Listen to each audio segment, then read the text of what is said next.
Hi everyone, I'm Claire Malcolm. I'm the Chief Executive at New Writing North.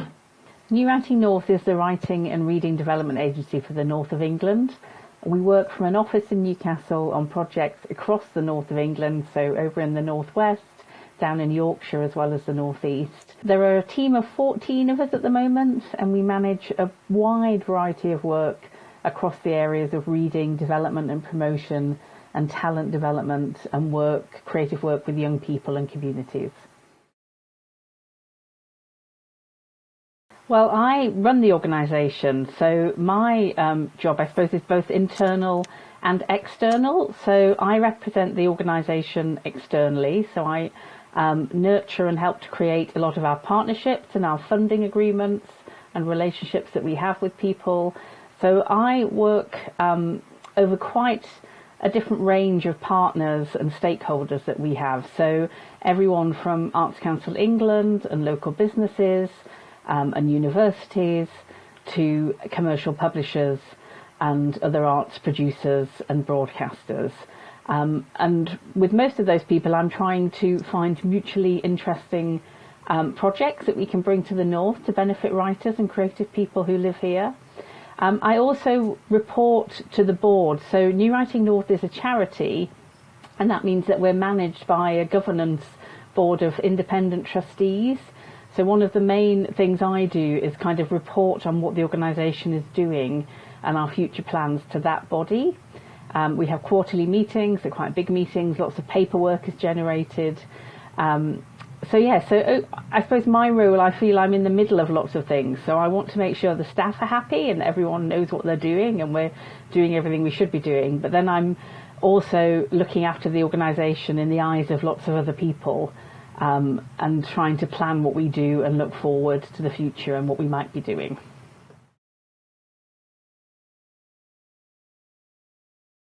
Well, I think when I was at school, I thought I was going to be an art teacher or an English teacher. I'd always read books and I loved books. They'd been my real escape route growing up. But I was a terrible speller at school, so I was put into quite low sets for English. So I was discouraged from pursuing English as a thing I would do at university. So I did a fine art degree and thought for a while that I might be an artist. And before New Writing North, I was involved in gallery management and exhibition management. But then I ended up working in a theatre. And then I think my literary skills and my love of writing found a place where it could grow. So that's when I first started working with writers and organising festivals and events. So I've worked across a few different art forms to get here, I think. But I think I was probably always destined to work with writers and writing and with books. I just had to go through a slightly roundabout way to get there.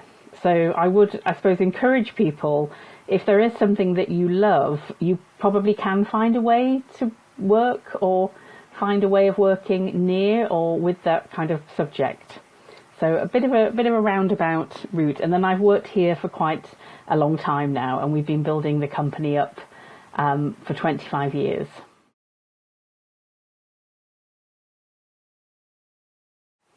I think you have to work out what's there on the landscape. I don't think you naturally do know what's around, and if before you know what organisations are there, it's impossible to imagine what jobs might exist in those organisations. So I think you need to engage with the arts if you want to work in the arts and get involved in things. When I was a young girl, I used to go to galleries and organisations in York, the town I grew up in. There wasn't a huge amount there, but I used to go to all those places and hang out and hang around and try and work out what was going on. I think there never have been straight routes into lots of arts jobs. I don't think that's the way it works, and I think it's also about finding where your skills and interests lie within organisations, because we're all talking about being quite bookish people, so of course we're drawn to New Writing North, but the skills that this group of people here have could be applied in lots of different contexts, because they're project managers, they're programme designers, they're event producers. So I wouldn't also get too focus thinking there's only one thing you can do or only one kind of organisation that you might work in. You can build skills up by working in lots of different places, and then the more your knowledge grows, you'll begin to see where you might best be placed or might most enjoy working.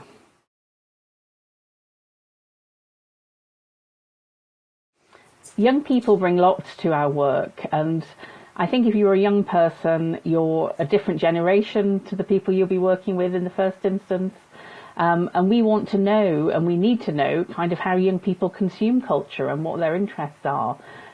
So we're always keen across our work to work out where our audiences of the future will come from and what our audiences who are younger or of all different ages, how they want to consume books and literature. So, we can think about how we devise projects and events that really work for them. So I think, having a company that's intergenerational is really important. And we already are a little bit like that at New Writing North. And I think we learn a lot from each other in terms of how things have happened and how they might in the future. And I always find that very stimulating, and I enjoy tremendously talking to our younger members of staff because they always have interesting ideas. But I think what we find is that across our ages we share a love of books and writing, but it's fascinating how that gets reinterpreted for every generation. So I think young people have a huge amount to bring and shouldn't underestimate how powerful they can be within organisations if they come ready to talk about what their peers and themselves enjoy and how they want to experience it. We're in an interesting moment, I think, in terms of recruitment in the creative industries, where there's a much broader realisation around what skills you actually need to work in organisations like ours. At New Writing North, we're taking off the need to have a university degree from many of our jobs, and we're really just looking more deeply at what the skills are that you need, and we're appreciative that you might not have needed to go to university to do that. So things are becoming a bit more open.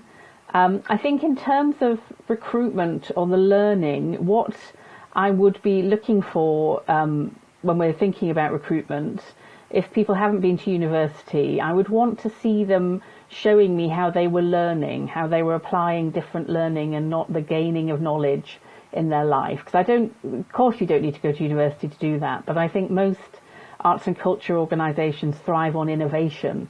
So you always need to be channeling new ideas and new ways of working and new thinking into the company.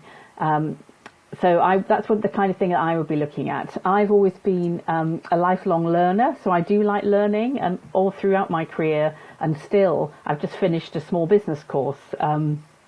I've continued to learn, and I've always found it very useful to have a place for learning in my life that directly applies to the work I do. And I'm very interested in how you move between those two things to keep ideas flowing and new ways of working happening. So just because you might not have been to university, you've made different choices, you may come into the creative industries through an apprenticeship or through a different kind of job opportunity. But I think our industry is the kind of industry where most people continue to learn and grow their knowledge and skills throughout their careers. I'd say within the creative industries, I think time spent at university is usually used very wisely and very helpfully. I mean, I went to university because it was a fantastic way of putting off having to go to work while studying something that I was really in love with and really involved in. So I don't regret that, but I did not have to loan money in the way that young people do now. So I understand and appreciate those arguments. But I still would, I think you can still, and I still would make a case for 3 years spent learning about painting, learning about the visual arts, learning about books, filmmaking, whatever that may be, will never go to waste, and it might be the one time in your life where you do get to do something really intellectually stimulating for a cohesive period of time. The world of work is long. We will all be working most of our lives, probably, hopefully. So that's just, I suppose it's just a little pro. You don't have to go to university, but it can be really good fun, and it can really grow a love of an art form and give you protected time to learn about something that will be very worthwhile. I mean, the book world always used to talk about itself as being a very liberal, open workplace, but I think the last few years have shown us that actually it was never as inclusive as we all might have thought or hoped. So New Writing North, along with many other literature organisations and arts organisations, and with the commercial publishing sector, there's been a lot of inquiry over the last couple of years and a lot of initiatives to try and open out publishing, to demystify some of the work that happens in our sector, and to try and open doors for people who aren't well represented in this area, whether that's ethnicity or social class or economic background or regional background. There's quite a long way to go, but I would say it's a very active area of debate, activity and initiatives at the moment, because we all know that to be here in the long term, we have to be relevant, we have to be involved with everyone that we want to be reading books and participating in literature. And it's exciting to find writers maybe from traditionally we say underrepresented communities, and by that I think we mean anyone who isn't white, middle class and went to university. We're always excited when we find writers who have come from different trajectories, have different career pathways, because they often have the most exciting, fresh new things to say. So the industry definitely needs that. I also think within the creative industries you have more opportunity than in many other areas of work to make your own job. So I would also say, to younger people, don't wait around for anyone else to give you permission or to give you your dream job, but think about how you could make that real under your own steam. And I think, that's also a great thing if you're maybe not going to university or going to have an unconventional pathway into a career. When we're interviewing people and they're talking about projects that they've set up themselves, things they did themselves, that's always very impressive. So, don't wait around. If you can't see a way into the organisations that you're interested in or the art form that you're interested in, don't wait.